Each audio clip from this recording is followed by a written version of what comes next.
Você é visitante hoje, pela primeira ou segunda vez, seja muito bem-vindo. Por favor, não vá embora sem que possamos nos conhecer.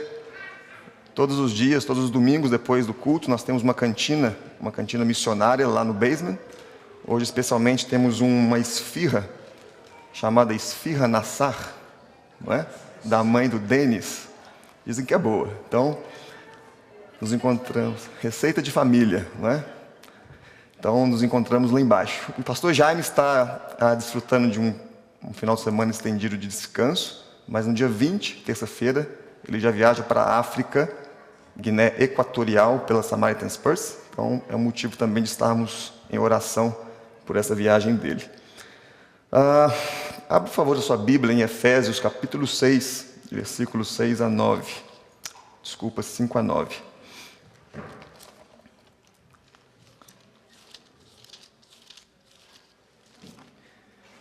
Há 2 semanas atrás, o pastor Jaime deu início a uma sequência, uma série de estudos, de pregações bíblicas em torno do assunto o chamado. O chamado a Jesus, o chamado à família, o chamado ao trabalho, o chamado ao mundo e o chamado à igreja. Vimos na semana retrasada, portanto, que o chamado a Jesus é muito mais que um chamado a uma filosofia, muito mais que um chamado a um sistema, como um sistema político, um sistema religioso, não é isso. Ser chamado a Jesus é ser chamado a uma pessoa e todas as implicações que isso produz. Na semana passada, por causa do nosso chamado a Jesus, pudemos ver que nós somos chamados também, através da nossa família, refletirmos essa glória de Deus presente naqueles que professam o nome de Jesus Cristo. E hoje tentaremos conversar um pouco sobre o chamado ao trabalho. E queria que você me acompanhasse na leitura desse texto bíblico.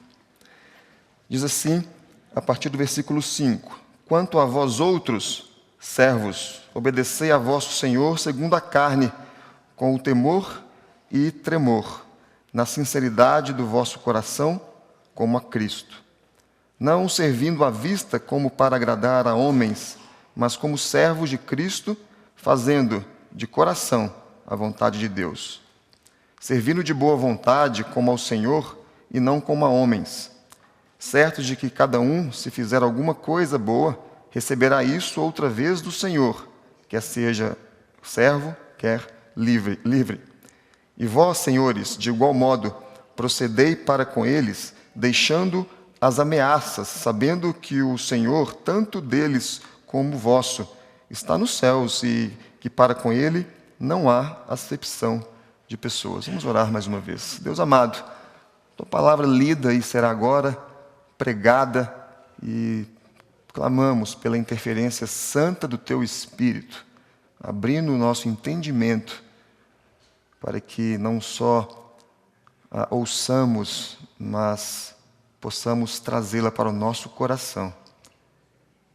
E um desejo ardente, pulsante dentro de nós, de obedecermos a tua palavra, possa ser um instrumento usado pelo Senhor para a glorificação do teu nome. Ora sim, no nome de Jesus. Amém. Quando nós passamos por um feriado estendido como esse, creio que, como eu, você tem uma luta dentro de si, que é a de, talvez não uma luta, mas você, por um lado, você gosta muito de se ver livre do seu trabalho, um momento de descanso, e para aqueles que não têm trabalho, talvez ficam um pouco frustrados, porque infelizmente, eu não posso aproveitar um feriado, porque nem trabalho eu tenho. O trabalho é pesado hoje para nós. Mesmo que você esteja satisfeito com o seu trabalho, se você o faz de maneira legítima e tem dele o sustento para a sua família, se você tem do seu trabalho uma forma de até glorificar a Deus, e você está satisfeito e realizado no seu trabalho, ainda assim, é algo penoso muitas vezes, porque exige de você, às vezes, um sacrifício físico, mental, às vezes sacrifício de tempo, às vezes o acordar cedo, a rotina. Isso de fato nos cansa, mas não era para ser assim, não é? O trabalho, ele em si tem uma característica tanto de bênção quanto de maldição. Bênção porque o trabalho fora criado por Deus. Como criação de Deus, o trabalho em si não é ruim. Por causa do pecado, o trabalho se tornou ruim. Acompanhe, por gentileza, a leitura desses dois textos bíblicos. Tomou, pois, o Senhor Deus ao homem e o colocou no jardim do Éden para cultivar e guardar. O trabalho bom do homem, no propósito inicial de Deus na criação, era que o mundo criado e o homem criado para o mundo e cultivar o mundo e tratar e mostrar que a glória de Deus estava presente no mundo, mostrar que através da criação de Deus e o cuidado do homem era possível isso refletir o próprio Deus, o autor, o criador de todas as coisas. Esse é o propósito da criação no que diz respeito ao trabalho do homem. Isso é bom. O trabalho que reflete, que trabalha para preservar a glória de Deus no mundo é o trabalho bom criado por Deus. E se é criado com um propósito bom, não pensemos que na volta de Jesus, quando todas as coisas forem consumadas e tornadas perfeitas, não haverá mais trabalho. Haverá trabalho, mas será novamente bom como era no início. Porque houve um momento em que o trabalho não se tornou bom. Maldita é a terra por tua causa. Em fadigas obterá dela o sustento durante os dias da tua vida. No meio do caminho existiu o pecado. Aquele homem responsável por trabalhar para Deus e cultivar o que Deus havia criado e preservar o que Deus havia criado e declarado como sendo bom, o pecado do homem interferiu e alterou todo este equilíbrio, toda essa perfeição, ela foi perdida. O que foi criado para ser bom por causa do pecado do homem, por causa da queda, tornou-se ruim. O que nós temos no mundo hoje como desequilíbrio de animais devorando outros, de catástrofes acontecendo por causa até do abuso do homem em relação à natureza. E não só em relação à natureza, problemas de relacionamento. Homens e mulheres que não conseguem nem administrar relacionamentos. Isso tudo por causa da queda. O grande problema que o pecado trouxe em relação ao trabalho é então relacionado ao significado do trabalho. O que é que significa o trabalho para mim? E nós temos nos perdido no meio desse caminho, buscando o significado do trabalho. Para alguns, o trabalho significa ganhos, dinheiro. E talvez por causa disso, sucesso, realização, posição. Talvez por isso o estilo de vida reflita um pouco, não uma fé de alguém que crê num Jesus Cristo que redimiu todas as coisas e agora caminha de volta a recuperar o propósito inicial da criação, mas não. Ele acaba tentando fazer da sua maneira de enxergar o trabalho e o significado do trabalho, talvez criando os seus próprios deuses e alimentando esses seus deuses com uma busca desse significado. A questão é que, ao longo da história, nós tivemos algumas visões, e eu destaco basicamente duas, pela busca do significado do trabalho feito para Deus. Em primeiro lugar, eu destaco a visão católica. Na visão católica, que recebeu grande influência de um historiador, não é, Eusébio de Cesareia, que escreveu por volta do século IV ou V. Lembro que nessa época, a igreja, um pouco antes, a igreja era perseguida. A igreja não era tolerada e se você se dissesse cristão, você possivelmente receberia ameaça de morte ou até mesmo morreria por isso. Só que no século IV aconteceu a conversão de um imperador, Constantino. Então, quando um imperador se converte ao cristianismo, todo o império se converte ao cristianismo. De certa forma, os líderes das igrejas se viram num trabalho um pouco diferente do que eles faziam antes, de glorificar a Deus através das suas próprias vidas e, às vezes, entregando as próprias vidas, não é? A pregação do evangelho antes resultava em morte, agora nada mais, porque afinal de contas todos nós já somos cristãos, já que Constantino agora é um cristão. Surgiram alguns movimentos monásticos onde alguns líderes das igrejas foram para os seus mosteiros, especialmente no deserto, e aí começou a criar um pensamento, uma ideia de que a vida contemplativa ela é especial. Então, na visão católica, o significado do trabalho, ou na busca do significado, eles entenderam que o trabalho contemplativo ele é melhor do que o ativo. Quem está na obra de Deus, como um missionário, um pastor, um padre, um bispo, uma freira, ele, de certa forma, ele tem uma piedade melhor de quem está fazendo a lavoura, de quem está cuidando da casa, de quem está, talvez, trabalhando com alguma coisa menor, entre aspas. Um trabalho comum, então, passou a ser um trabalho de piedade secundária. Eusébio escrevia dizendo que existia a vida perfeita, é de quem se dedicava exclusivamente à obra de Deus, em oposição à vida permitida. Nós precisamos de pessoas que façam um trabalho comum, Deus permite, mas a vida ideal é a vida contemplativa. Dons espirituais são mais importantes do que talentos naturais, porque os dons espirituais são identificados e vividos na vida da igreja e do seu funcionamento. Talento natural faz parte da vida permitida, não são tão importantes. Nós vivemos um pouco do ranço deste pensamento, mesmo sendo evangélicos. Quando nós achamos que a oração do pastor é mais importante que a própria oração.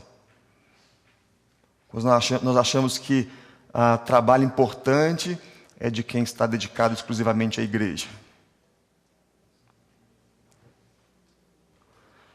Na tentativa de romper um pouco com essa visão de mundo, os reformadores, especialmente os primeiros, Lutero, Calvino, Zwinglio, Savonarola, os primeiros reformadores entenderam a grande questão, que não há separação. Tudo que fazemos para Deus, Ele é santo, Ele é sagrado, e tem o mesmo peso de importância aonde quer que você esteja. Então, se você faz a sua oração sincera diante de Deus, não há por que pedir o pastor para fazer a oração sincera diante de Deus. E nós, pastores, fazemos com prazer orações para você diante de Deus. A questão é qual a motivação que está no coração. E o meu trabalho como advogado, como médico, como dona de casa ou como um lavrador, ele não é menos importante do que um trabalho na igreja, porque se eu faço para Deus, de fato, eu estou fazendo aquilo como forma de adoração também. Só que, na tentativa de encontrar um equilíbrio, veio também uma busca um pouco distorcida acerca do que é o trabalho na visão protestante. Eles avançaram muito na tentativa de resolver o problema.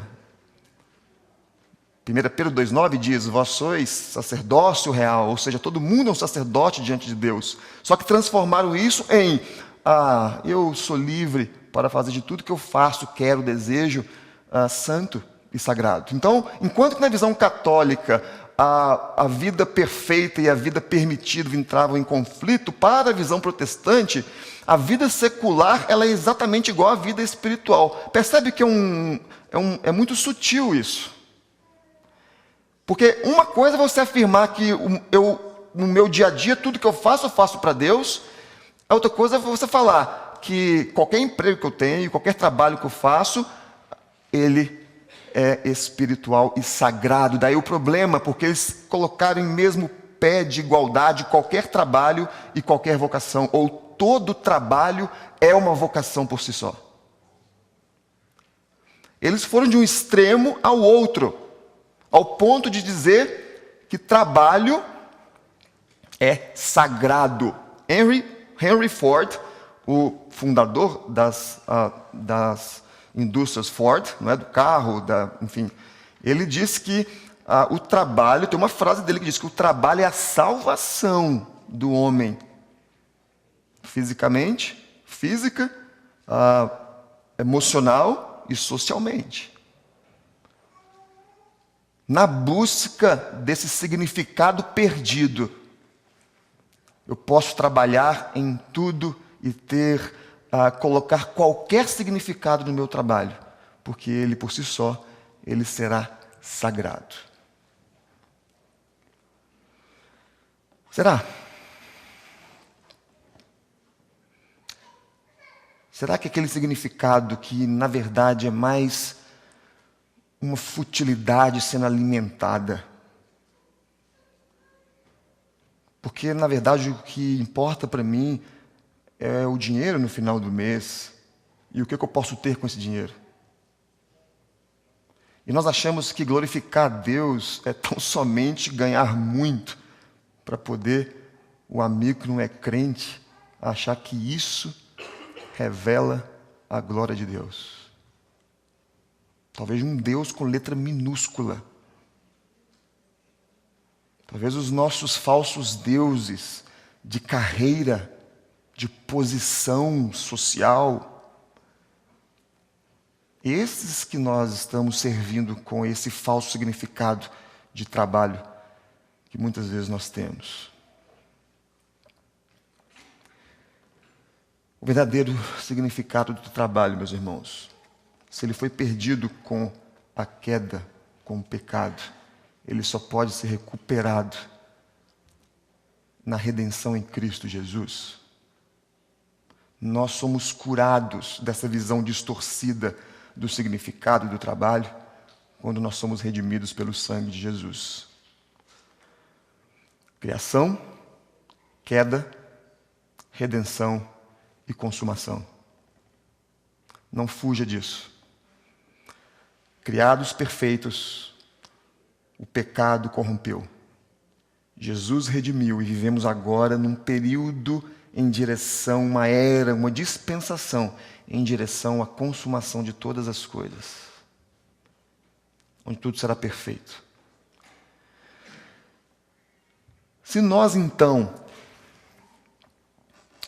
encontramos a nossa redenção em Cristo, que traz de volta o verdadeiro significado para o nosso trabalho comum, o que nós fazemos é para Deus.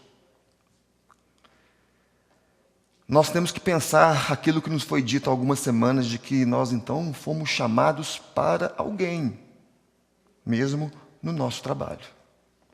Mesmo quando estamos tentando descobrir, não é, jovens na idade de descobrir vocação e talentos, não é, que carreira seguir. Se há um chamado, há alguém que chame. E, em primeiro lugar, o chamado é feito a alguém. É um chamado feito para um trabalho no reino de Deus.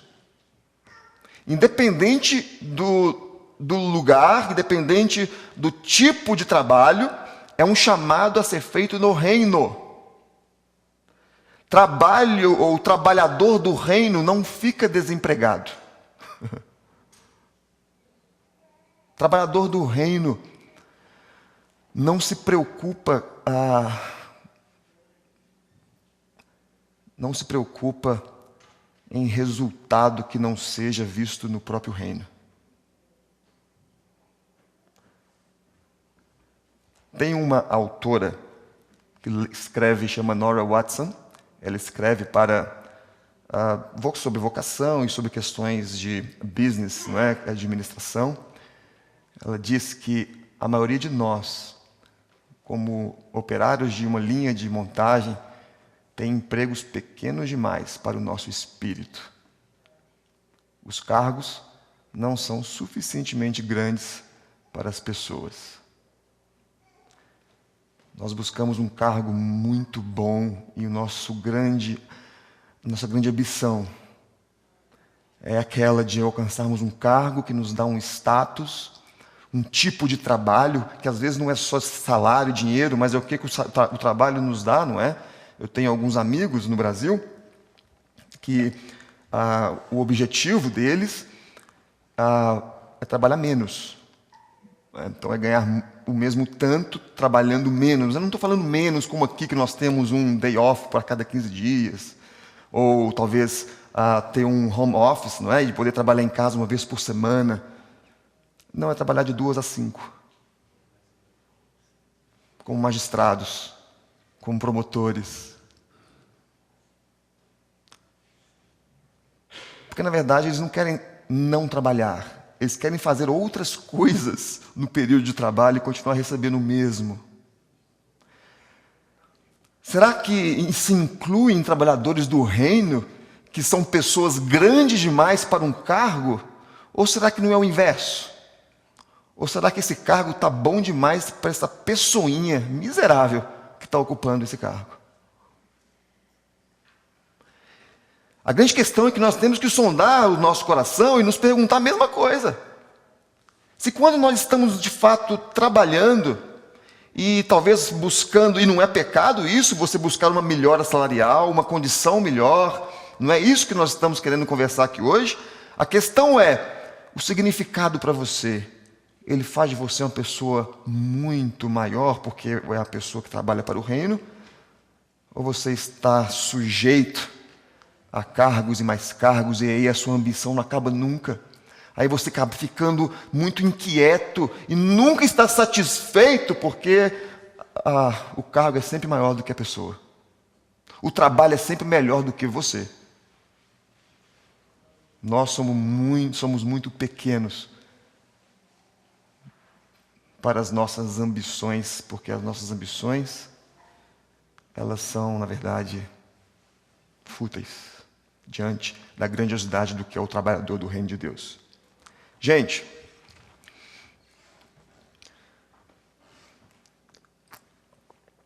você pode estar pensando agora, você não conhece o meu trabalho. É muito ruim. Eu queria contar o caso para vocês que foi nos contado alguns meses atrás. Pastor Jaime Orr, pai do Jason, do André e do Felipe. O Jason já está dando risada porque ele sabe o que eu vou contar, não é? Ele contou um caso para a gente de quando ele trabalhava como limpando jaula de leão. Não era uma jaula, era uma reserva de animais em quarentena, não é? E tinha lá um espaço reservado para o leão, ele tinha que varrer, limpar a área. E o leão, mesmo em quarentena, continua sendo um leão, não é? E orientação do empregador: varra, limpe, você e a sua equipe, com o olho na vassoura e o outro no leão. Se o leão te enxergar, eu corro. Não. Se o leão te enxergar, você para de varrer e fica olhando para o leão.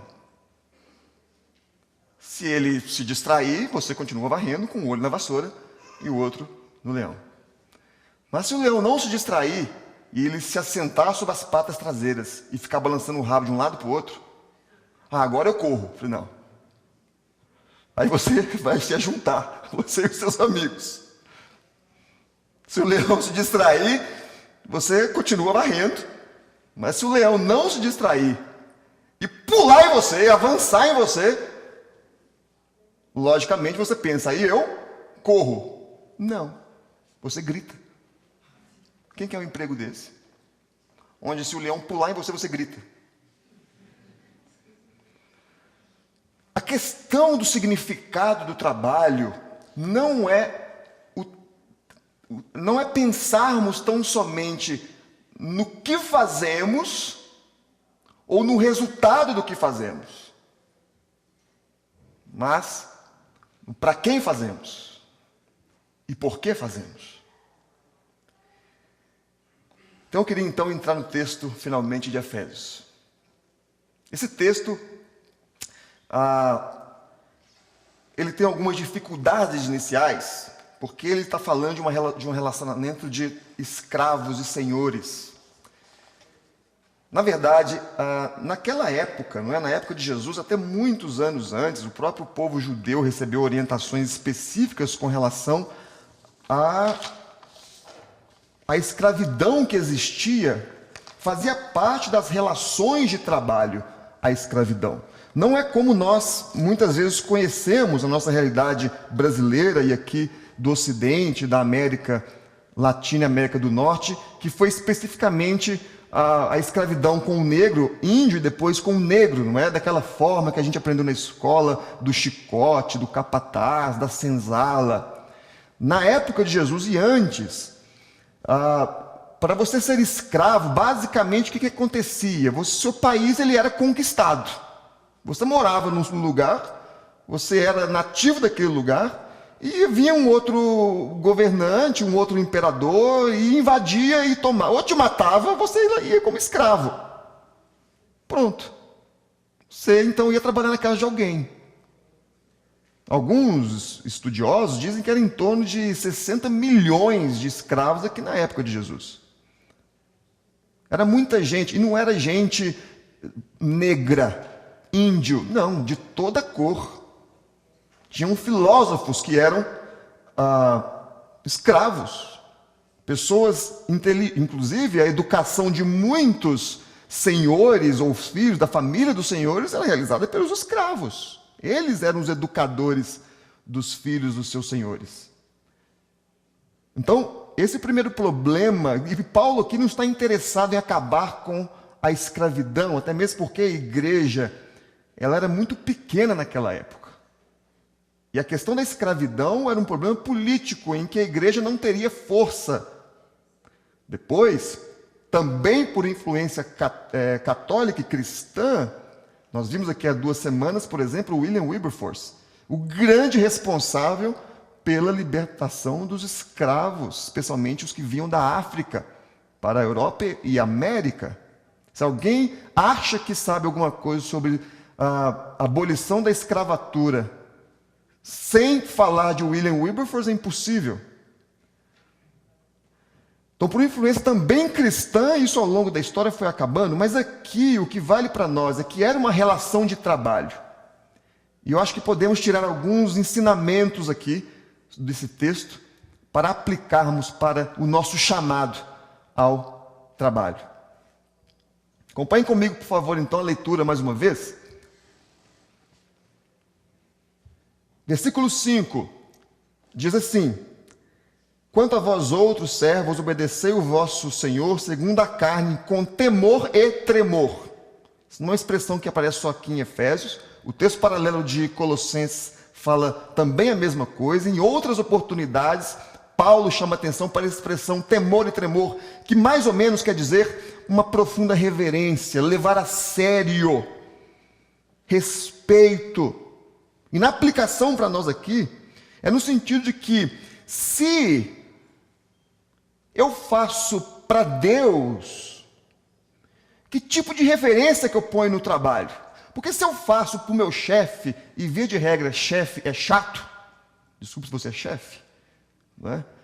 Via de regra, chefe não é a pessoa melhor, a não ser que você queira uma promoção, que você chamar para almoçar ou jantar na sua casa. A questão é que, se eu trabalho para Deus, eu tenho colocado reverência suficiente, tenho levado a sério o suficiente aquilo que eu tenho feito no meu dia a dia, naquilo que às vezes é enfadonho, cansativo. Eu tenho em meu coração, em minha mente, a ideia de que tem que haver uma reverência por aquilo.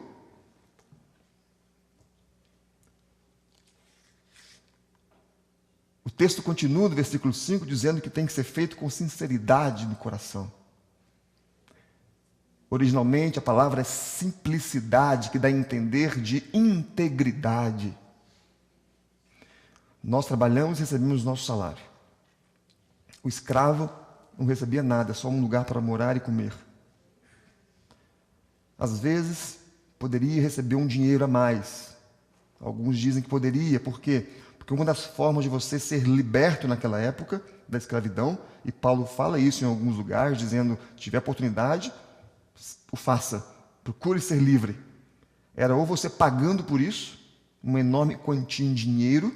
Por isso que várias vezes no Novo Testamento nós vemos a comparação do termo libertos do escravo, da escravidão, paga um alto preço, porque era uma realidade entre os cristãos primitivos, que eles tinham que pagar muito caro para poder ser livre da escravidão. Ora, onde eles iam conseguir dinheiro, se não fosse por um trabalho remunerado? Então, alguns dizem que alguma parte do trabalho escravo, por incrível que pareça, tinha remuneração. Ou então, como que eles eram livres? Quando o país deles de novo conquistava o país que havia previamente conquistado. Que é muito difícil de acontecer, não é? Mas a questão é que eles não tinham salário na maioria das vezes, ou era pequeno, e eles eram instruídos a trabalhar com uma singeleza, uma sinceridade, uma autenticidade no coração. Não via o resultado no final do mês bom, que poderia, talvez, compensar um pouco o trabalho enfadonho comprando um carro zero. Compensar um pouco o chefe chato, tendo sempre boa comida à mesa e boas viagens nos feriados e nas férias. Nem férias tinham. E eram desafiados a fazer com reverência e com sinceridade e integridade de coração. Integridade de coração. A integridade de um coração transformado. A mensagem é a crentes.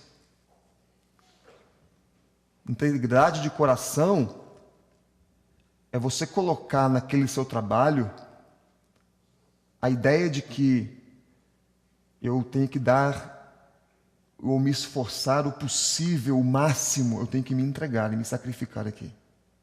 Um comentarista bíblico famoso diz, inclusive, que esse texto dá a entender que você aqui não pode gastar o tempo que o seu patrão está te dando para o trabalho fazendo outras coisas. Inclusive, evangelizando. Às vezes, evangelizar no trabalho não é motivo de glorificar a Deus. Eu lembro de um trabalho que eu tive, aí houve umas mudanças e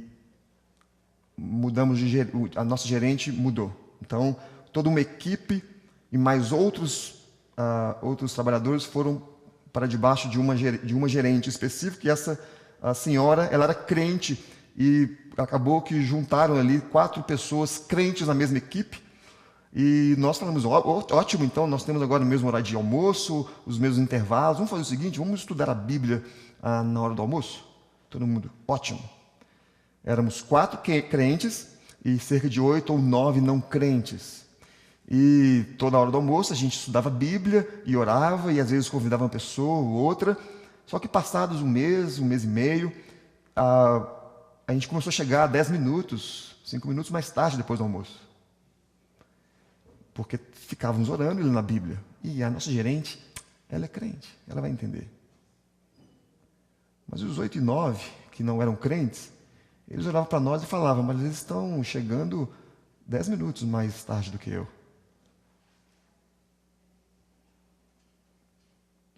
A gerente falou, acaba com o estudo bíblico porque vocês não souberam utilizar o espaço que eu dei a vocês. Talvez sinceridade de coração, de acordo com Martin Lloyd Jones, né, esse comentarista, seja isso também. Se o patrão, ele fala, faça isso, gaste bem, porque você faz com zelo. você faz aquilo com uma profunda reverência e faz tão bem feito que é como se tivesse feito para Deus. O texto continua, Efésios, capítulo 6, versículo 6, e diz: não servindo à vista, como para agradar homens, mas como servos de Cristo, fazendo de coração a vontade de Deus. Não agradar a homens, a palavra ali usada é mais perto de bajulação. Acho que os grandes bajulados, na maioria dos nossos trabalhos, somos nós mesmos. Nós trabalhamos para nós mesmos.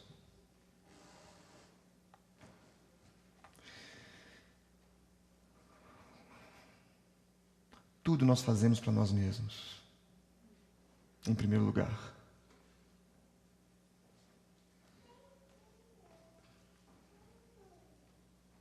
Quando nós queremos agradar alguém, quando nós recebemos ou talvez um prêmio, quando nos é dito que nosso salário vai aumentar, ou aliás, nós passaremos a ter um salário e não mais ganharemos por hora, quando é dito que um prêmio vai ser entregue no final do ano, não me responda, mas pense em seu coração. Se em primeiro lugar você pensa em glorificar a Deus com aquele dinheiro, ou pensa em fazer viagem, ou trocar de carro. Isso é bajulação. Não agradar a homens também envolve não agradar a si mesmo. Não agradar a homens diz que o fim do nosso trabalho não é o dinheiro, não é nada que gira em torno da nossa própria vida, mas tudo que gira em torno do reino de Deus. Aliás, falando em dinheiro, você realmente pensa que o dinheiro que nós recebemos vem do esforço do nosso trabalho? Ou vem de Deus? Uma daquelas quase contradições, ou que nós chamamos de paradoxos, é saber pela fé reconhecer que apesar do meu esforço, tudo vem de Deus. Isso é um desafio de fé. O mesmo desafio que você tem quando você se pergunta se sou eu que vou a Deus, se o escolhi, ou sou eu, ou Ele que me chamou. É o mesmo desafio que você tem quando você se percebe tomando uma decisão, mas lá no fundo você fala assim: mas estou achando que foi Deus que colocou isso no meu coração. Ora, se é Deus que nos paga, como temos então gasto o dinheiro? No reino de Deus ou no reino da minha bajulação pessoal? Comprando brinquedos, ou alimentando deuses ocultos numa pessoa tão bonitinha, com uma carinha tão bonitinha como a dos nossos filhos. Conheci uma pessoa no Brasil que tinha uma filha na época com 3 ou 4 anos. Aí ela fazia tênis, não sei se acho que a raquete é maior do que ela ainda, mas fazia. Natação, balé, fora a escola. E, acredite, a mãe queria colocar a menina numa aula de mandarim, porque a China está conquistando o mundo, eu preciso pensar no futuro. E eu fiz uma pergunta sem maldade, pensando, e ela brinca? Ela é criança de 3, 4 anos? E depois eu pensei comigo, o tempo da mãe e os pais com o filho existe? Porque o outro problema de nós buscarmos a nossa identidade ou o nosso significado no trabalho, muitas vezes passa também para a questão de tempo de trabalho. Quantos aqui, eu sei, se eu pedir para alguém falar, muitos vão querer falar sobre: estou me sentindo um workaholic. Saio de casa de manhã cedo, o meu filho está deitado, dormindo. Eu só volto para casa 9h30, 10 horas da noite, e meu filho continua deitado, dormindo. Eu não o vejo crescer, eu o vejo esticar. Em troca de quê? Qual Deus tem sido o alvo do nosso sacrifício? E eu falo sacrifício porque o texto continua e fala que no versículo 6 que é feito para Cristo e servindo de boa vontade, no versículo 7, servindo de boa vontade como ao Senhor, não como a homens. O trabalho deveria ser uma expressão de adoração particular. Mas nós só pensamos adoração quando nós cantamos um louvor. E alguns depende do louvor, porque se não sente alguma coisa, não é adoração. Para começar, a adoração não é pública apenas.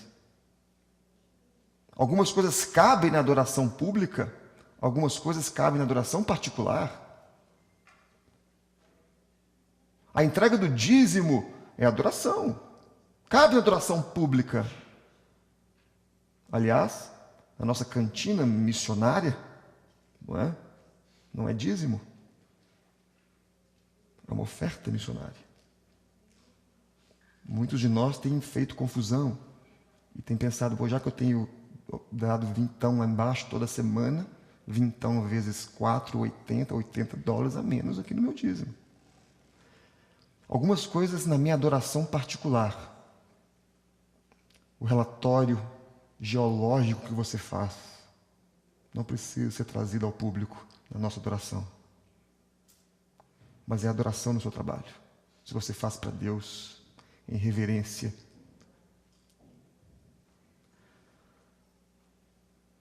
Intimidade do casamento é adoração. É claro que não existe isso no culto público. Tudo que nós fazemos, como tem que ser feito para a glória de Deus, para Deus, passando por Jesus, é ato de adoração.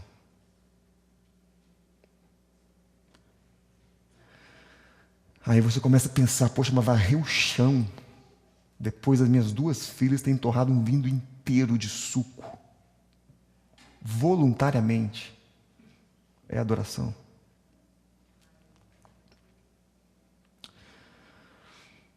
Plantar árvore, como o Jason já fez, não é?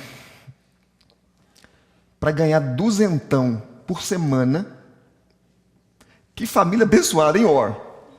Impressionante. Você tem que plantar a cada 7 segundos uma árvore. Isso envolve cavar o buraco, abaixar, colocar a árvore no chão, tapar, levantar, dar 2 passos, pegar a outra muda. Isso em 7 segundos. Não é? Como é que eu adoro a Deus? Plantando uma árvore a cada 7 segundos para ganhar 200 por semana.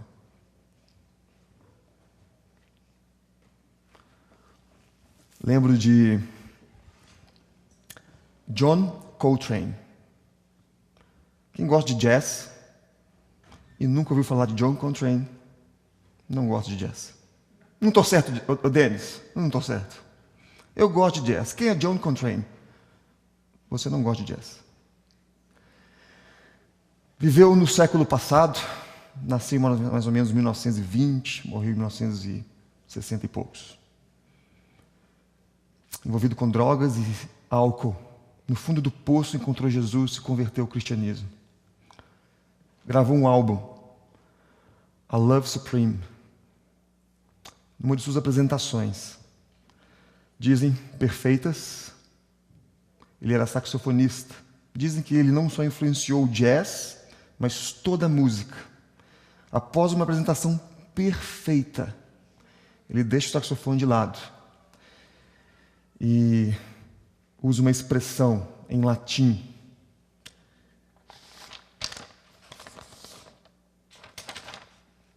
Nunca dimitis, que faz parte de uma oração de Simão no templo, quando ele diz: já pode me levar, Deus, porque os meus olhos viram a tua salvação ao ele encontrar com Jesus Cristo.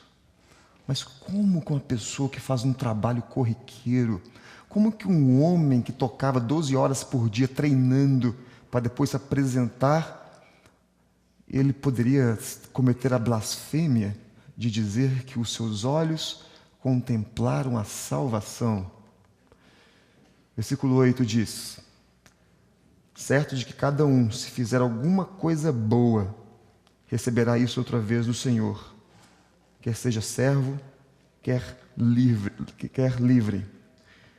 Queria ler um texto, Colossenses capítulo 3. Desculpa, Beth, porque eu não passei esse texto para tradução hoje. Colossenses capítulo 3.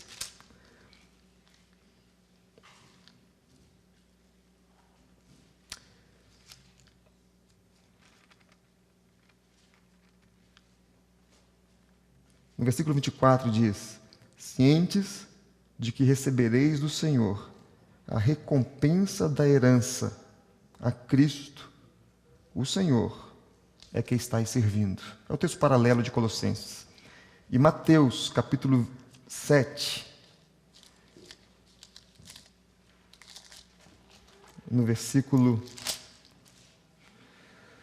21 diz: nem todo que me diz Senhor, Senhor, entrará no reino dos céus, mas aquele que faz a vontade de meu Pai, que está nos céus.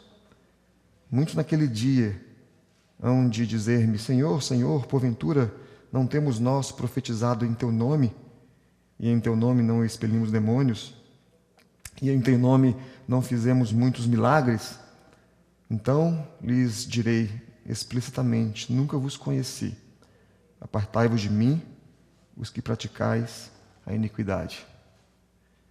Quando a vontade de Deus é feita, independente de onde estamos, o que fazemos, nós contemplamos, experimentamos um raio, uma faísca do que representa a salvação em Cristo Jesus. Isso é muito importante, meus irmãos, porque nós vivemos num mundo caído, influenciado pelo pecado ainda, apesar de sermos redimidos. O mundo ainda é mau, apesar de sermos redimidos, buscarmos a santificação e sermos santificados. Como parte da nossa responsabilidade como cristãos, é trazer um pouco de glória, é trazer salvação palpável, perceptível para este mundo caído. Quando nós estamos no centro da vontade de Deus, podemos afirmar sim, nunc dimittis. Eu estou percebendo que o que eu estou fazendo, por ser um ato de adoração a Deus, por ser um ato de sacrifício, e adoração é sacrifício, eu volto no ponto, nós temos sacrificado o quê? O tempo com a família, filhos, ou nós temos sacrificado a nós mesmos, talvez numa possível má visão de nós mesmos, dizendo: ô trabalhozinho safado. Ou, que bom que eu trabalho, porque no final o resultado. A questão é a satisfação que nós recebemos por estarmos fazendo a vontade de Deus. Os Guinness, ele chega num ponto nessa discussão sobre trabalho que diz que a vida ela é vivida por amor de Deus ou por seu próprio valor diante de Deus. Qual é o nosso valor diante de Deus? De pessoas que vivem o efeito da queda por causa do pecado e vivem buscando um significado fútil para o trabalho? Ou nós temos de verdade reconhecido o nosso valor de seres criados por Deus e precisamos, por causa da remissão em Jesus, recuperar este valor e viver por meio deste valor em tudo, em todas as áreas, em qualquer lugar, inclusive no trabalho. Vale para aqueles que estão na expectativa do trabalho, Porque às vezes, meus irmãos, nós temos que falar alguns nãos, mesmo estando desempregados, e você sabe disso.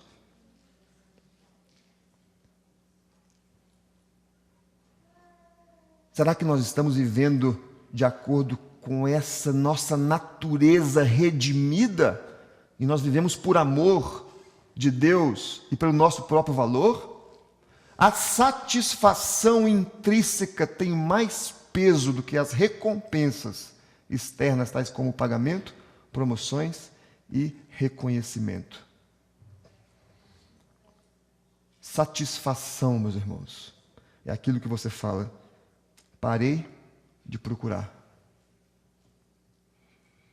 Não que seja errado, repito, você está satisfeito no seu trabalho, e seja errado você procurar um outro que vai te dar uma condição melhor. Mas o fato é você estar realmente fazendo o que faz. E isso está lhe trazendo satisfação. Nós gostamos mesmo é do extraordinário.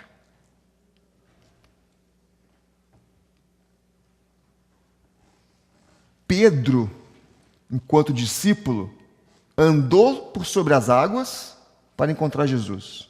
Não foi? Extraordinário. Mas enquanto andava em terra, acompanhou de longe. Nós às vezes achamos que os nossos casamentos têm que ser movidos por extraordinários. Buquê de rosa a cada semana. Jantar romântico todo mês. O desafio é se manter fiel no amor, na dedicação, sem extraordinários, é no dia a dia. Na fé e no trabalho é a mesma coisa, por mais enfadonho que seja.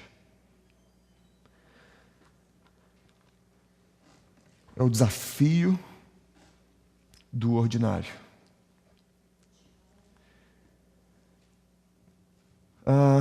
Não precisamos da graça de Deus para aguentar as crises.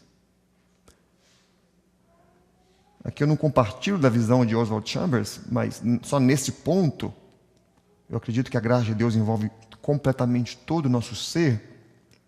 Isso aqui talvez seja uma visão com uma influência mais tomista de São Tomás de Aquino, que acredita que nós conseguimos conquistar alguma coisa independentes, e só depois, quando nós estamos em crise, quando nós alcançamos mais o que nós naturalmente conseguimos e que Deus opera a sua graça, não sei, provavelmente Oswald Chambers, que é um professor, foi um professor, um ministro cristão escocês, eu acredito que não. Que mesmo nas nossas capacidades mais básicas, como andar, comer, Deus está operando a sua graça em nós. Mas ele diz que não precisamos da graça de Deus para aguentar as crises. A natureza humana e o orgulho são suficientes. Conseguimos enfrentar magnificamente, atenção, tiramos de letra, nossa natureza, nosso orgulho, essas crises nós sabemos nos safar delas. Mas requer a graça sobrenatural de Deus para viver 24 horas por dia como santos. Passar pelo enfadonho como discípulo. Viver uma existência comum, não observada. Interessante que eu tenho visto cada vez mais cristãos com um desejo intenso de ser famoso. Eu não entendo isso. Parece que não basta ser discípulo fiel, quieto, sossegado. É palavra direta das Escrituras. Infelizmente, mais para as mulheres. Está lá em Provérbios também, Paulo fala, sejam discretas.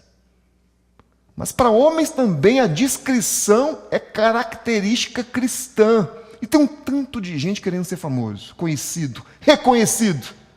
O difícil é porque talvez seja o extraordinário. É o andar sobre as águas. Mas o difícil é não ser reconhecido, não observado, ignorado como discípulo de Jesus.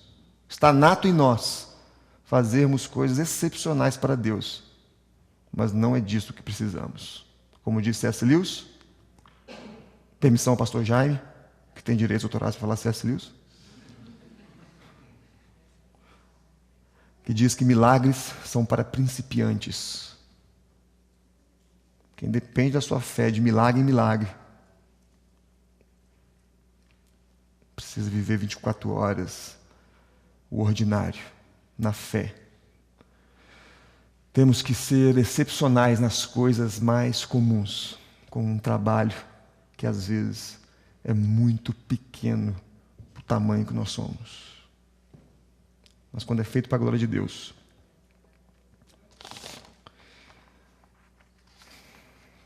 Queria terminar contando uma história.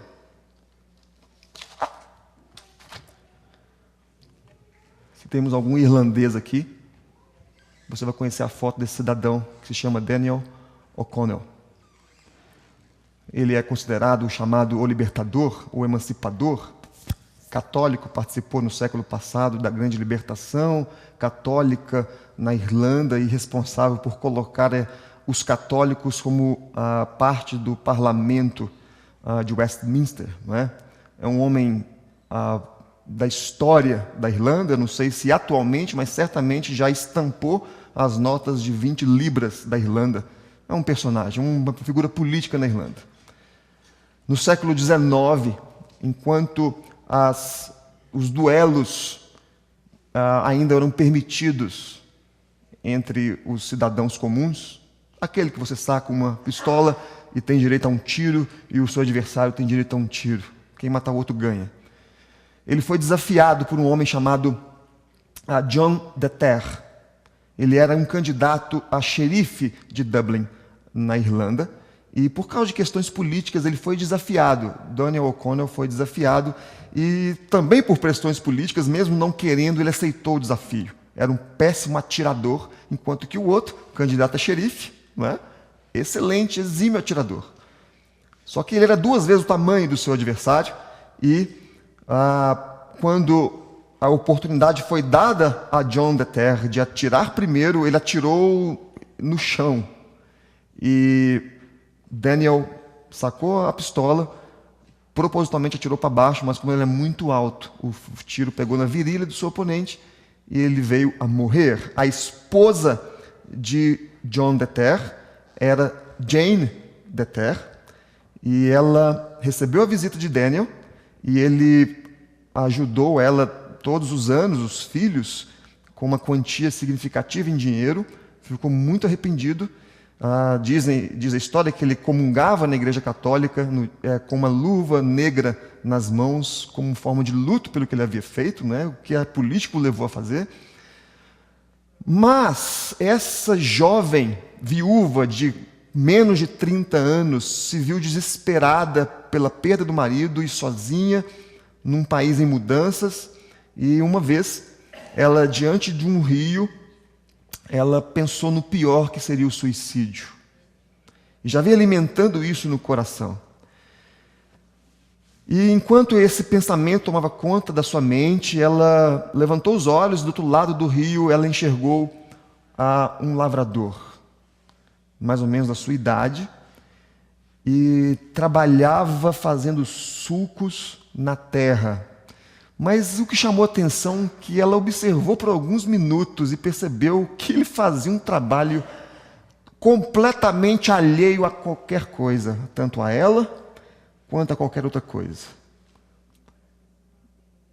E o que chamou a atenção é que ela percebeu que os sulcos que ele fazia na terra eram mais para obras de arte do que para um trabalho comum de um agricultor. E aquilo mexeu com ela e ela começou a se cobrar, dizendo: como assim? Eu tenho 2 crianças para cuidar. E aquilo despertou por algum motivo e ela voltou para casa e continuou vivendo a vida e se casou com um homem chamado também John, mas John Guinness, que é o pai dessa criança, Henry Guinness. Henry Guinness foi um pregador comparado a Dwight Moody e Charles Spurgeon. As indústrias Guinness fazem missões há cerca de 300 anos. Muito responsável por causa de Henry. o filho de Henry, casou-se com um dos maiores missionários da história da igreja, chamado Hudson Taylor, com a filha do Hudson Taylor. Talvez porque uma mulher prestou atenção num trabalho de um agricultor, que a gente não sabe nada a respeito dele. Só que ele fazia tão bem feito. Enquanto trabalhava, ele assobiava hinos cristãos. Vamos orar.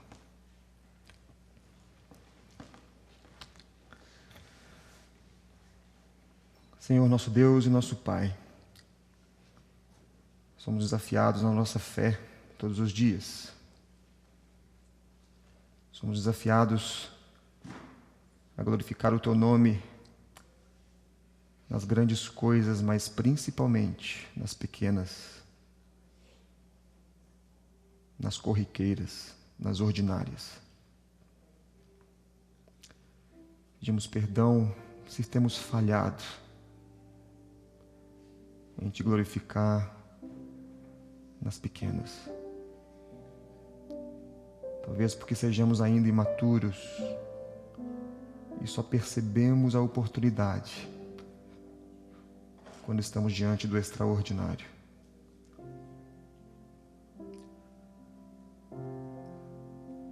Deus amado, queria Te agradecer porque o Senhor não nos chamou para uma obra ou para fazer alguma coisa. O Senhor nos chamou para alguém. E tudo que fazemos é limitado por esse alguém. Tudo que fazemos é direcionado a esse alguém.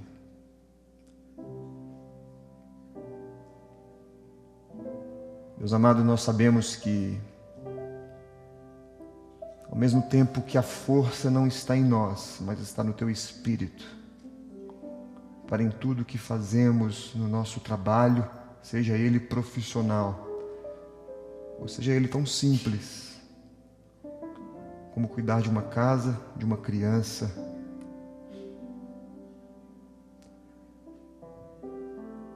isso está no Senhor, no Teu Espírito que habita em nós, mas ao mesmo tempo depende do nosso querer, da nossa disposição em olhar para o lugar certo ou para a pessoa certa. E o que eu Te peço, ó Deus, é que em cada um de nós, do mais novo que ao mais velho, o Senhor nos incomode, desperte em nós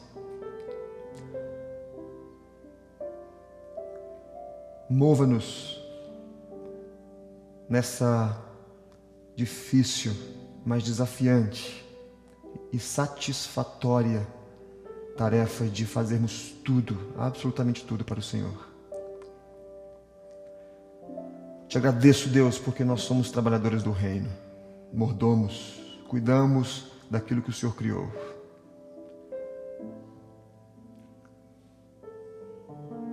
É uma bênção preciosa que o Senhor nos deu, sermos cooperadores do Senhor, daquilo que o Senhor tem feito aqui no mundo. Mas Deus, temos as nossas limitações, temos nossas visões às vezes distorcidas pelo pecado, ou talvez distorcidas por causa de uma dificuldade que vivemos. Clamamos por Tua misericórdia e Tua graça. Em primeiro lugar, Deus, nos humilhando, nos fazendo reconhecer que estamos olhando para o lugar errado. Em segundo lugar, que o Senhor nos faça perceber o nosso valor e que não existe carreira, trabalho grande demais para o nosso espírito, para nós mesmos. E não existe trabalho pequeno demais para quem faz para Deus. E aqueles, Deus, que já têm encontrado satisfação plena, porque tem feito como adoração a Ti, que tem feito, Deus, como um sacrifício colocado diante de Ti todos os dias. Aqueles que, pela graça do Senhor, já têm alcançado essa bênção de poder fazer tão bem feito, porque é feito para o Senhor, independente do que seja. Tem desfrutado deste gozo, essa alegria, dessa satisfação, independente do resultado. Que se tornem, Deus, testemunhas, modelos, que o Senhor levante em nosso meio. Porque às vezes os nossos olhos não conseguem enxergar muito longe. Nós precisamos de alguma coisa palpável. Precisamos de alguém como nós, com o nosso cheiro, com as nossas falhas.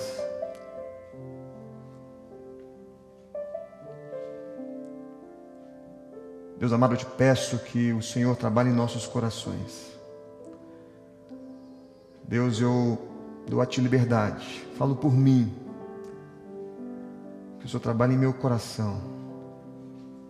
O Senhor é Deus, o Senhor faz o que o Senhor quiser.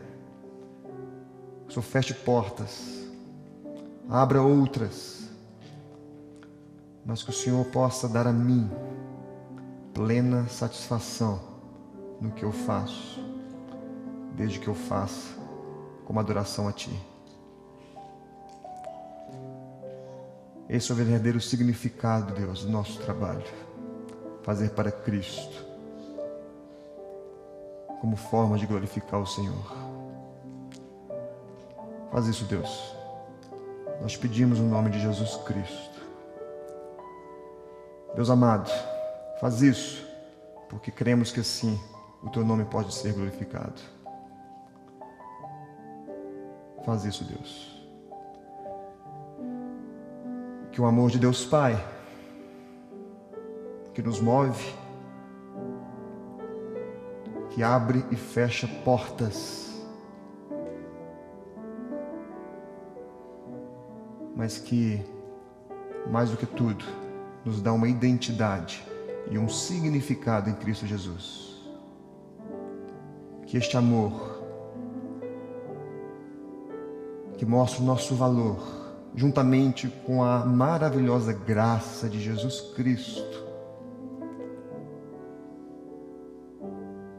e as eternas e doces consolações do Espírito Santo de Deus, esteja com esta igreja, a igreja de Jesus Cristo que se reúne aqui em Calvary, bem como com toda a igreja de Deus espalhada pela terra.